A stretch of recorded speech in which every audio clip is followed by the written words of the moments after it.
Hey there, John Hunter, your mortgage hunter, coming back again with another fake news challenge. This one, number 27, fact or fiction. So when making an offer on a home, you should go low and negotiate from there. Is that true or false? The answer is false. Kind of obvious, but well, maybe not so obvious, right? Because we run into this a lot when people come in and they're like, I want a deal. I'm going to go low and we'll negotiate up from there. But if I start 50 grand low, my chances of getting a good deal are much greater. That's a really risky strategy. And honestly, it fails the vast majority of time. And let me tell you why. So sellers are people too, right? And they're selling homes that maybe they've lived in for 20 years. They have an attachment to it. They raised their children there. It is the largest investment of their life, and it's not always an easy decision to sell, and it's emotional. So you run the risk, and more often than not, believe it or not, you will offend. And if you offend the seller, sometimes it's not even about money anymore. I have seen this pan out so many times when it comes down to just egos, right? Well, people will pass up on a good deal, one they would maybe otherwise take because they've been offended or disrespected, or at least the appearance of that. So you have to be careful when lowballing, right?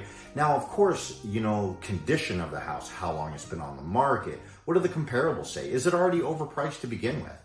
Some people will overprice, because they just have pie in the sky. They think their house is worth it and there's no rational reason for it. Well, that home will sit for a little while. And if it does, then, going in low is absolutely reasonable and to be expected. And a good realtor will absolutely tell the seller that. So going in low can really hurt your chances. So you have to get educated. So what does this come down to? It really is choose your realtor wisely, right? A good realtor can save you a ton of money and a ton of time and get you the house that you really love, when there's a negotiation that needs to be had. So, going in fair is much better than going in low if you want a good deal, because you can negotiate later. Sometimes if there's some work done on the house, I see some very savvy realtors, they'll negotiate knowing that during the home inspection, they'll be able to whittle that price down a little bit once all of the repairs that are needed are brought to light. So there's different strategies for this, guys, but going in way low almost never works. Good realtors are pretty good at this. It's kind of interesting. A few years ago when things were really hot, we even saw it where I saw realtors would go in and they would offer a home for maybe 20 or 30,000 or sometimes even more, less than what they know they can get. Well, what very often they would do is they would start a bidding war.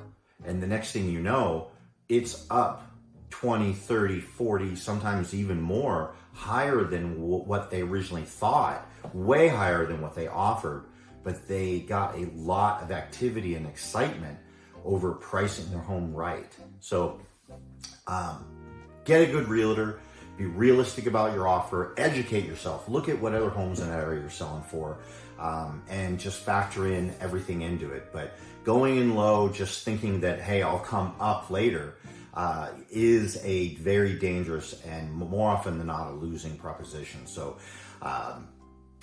hopefully that helps, guys, and maybe avoid losing a house. I've seen enough people lose 2 or 3 homes before they learn this lesson the hard way. So don't be that guy. Anyway, John Hunter, your mortgage hunter, coming back to you every week with this content, rate updates every week, and hopefully you're enjoying it. Like and subscribe, and I will talk to you soon. Bye-bye.